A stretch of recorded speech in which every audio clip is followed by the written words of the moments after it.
Kita semua tahu 4 tahun terakhir bisnis properti tidak terlalu menjanjikan seperti di tahun 2010-2013. Tapi tenang wahai pejabat, kita tidak akan mengutuk Anda kok. Bener deh, daripada mengutuk kegelapan, lebih baik kita menyalakan lilin, menyalakan api, sumuruping dahono, menyalakan genset, menyalakan pembangkit listrik. Kalau perlu punya PLN sendiri, kita tetap semangat kok. Salah satunya melihat peluang dari tamu yang datang. Kepada tim grup manajemen bisnis properti baru-baru ini saya mengatakan, setelah menghitung statistik tamu calon pelanggan, maka terdapat fakta bahwa setiap hari kehadiran 10-20 tamu melihat di 10 lokasi kita, atau dalam 3 bulan terakhir sekitar 1.500an tamu hadir. Ini adalah sebuah daftar nama yang panjang dan sangat potensial sebagai calon pembeli, juga ambasador dari produk kita. Sebentar, ini bukan properti 10 lokasi besar, asetnya besar, lahannya luas, bukan. Ini hanya 2 ruko di Pejaten, 1 rumah di Cinere, 1 gedung kecil di Mampang, 1 kantor di Buncit, 1 tanah di Kemang, 5 rumah tipe BTN di Tangerang, dan beberapa lokasi kecil lainnya. Plus, hutang banknya gede. Saat ini kami mati bunga karena bisnis nggak muter, karena pembeli nggak ada pembiayaan. Dana bank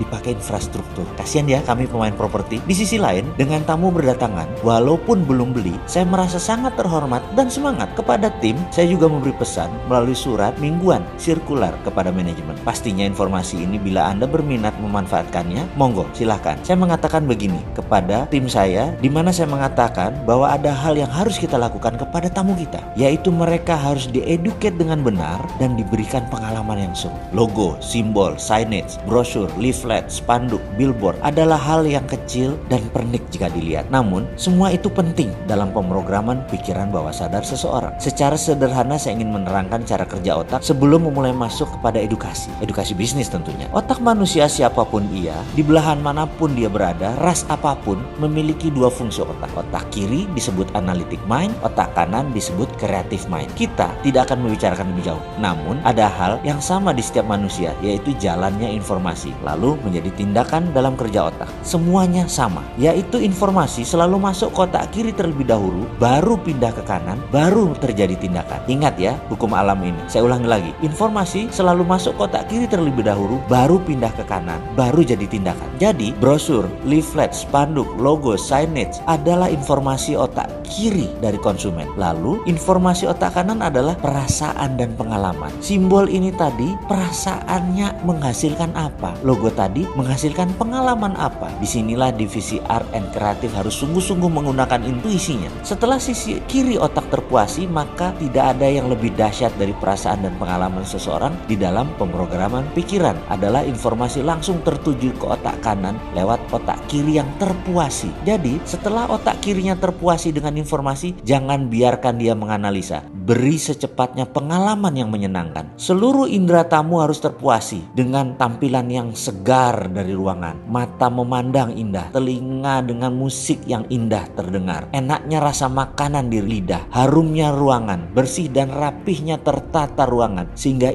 semua inderanya terpuasi. Benar, saya putuskan untuk memberi hidangan snack yang enak kepada tamu. Beli nggak beli, datang saja kita kasih makan. Dan terakhir, senyum serta tegur sapa ramah setiap wajah tim properti yang melayani dengan tulus. Ketulusan ditangkap oleh getaran atau vibrasi. Hal ini yang membuat kesan damai, menyenangkan, dan buat betah. Jika otak kiri terpuasi, otak kanan terpuasi, maka tindakan yang terjadi pasti adalah instant buying dan pastinya akan menjadi loyalty customer. Dia bisa menjadi ambasador yang mempromosikan produk kita. Bahkan saya katakan, izinkan tamu merasakan vibrasi out of the box-nya si Sontoloyo ini. Vibrasi kekeluargaan egaliternya si Bosman ini. Saya sekali-sekali menjadi ambasador, boleh kan? Sudah kadung nakal. Jadi produk hasil Sontoloyo pasti rebel, pasti terobosan. Ngapunten, GR sebentar. Ternyata apa yang terjadi itu kan keputusan 1 bulan yang lalu. Ternyata dalam 1 bulan ini 30% produk properti tadi terjual loh. Alhamdulillah. Lumayan, hutang bisa dicicil, jadi tinggal sedikit hutang kami. Pengen cepat-cepat lunas sih. Takut pas resesi semakin mendekat yang belum ada kebijakan antisipasinya oleh pejabat negara yang sekarang ini, kejadian benar. Sementara kita masih punya beban. Kalau pejabat kan gak nanggung beban hutang yang mereka buat, anak cucu kita yang nanggung. Mereka mah gak mikirin.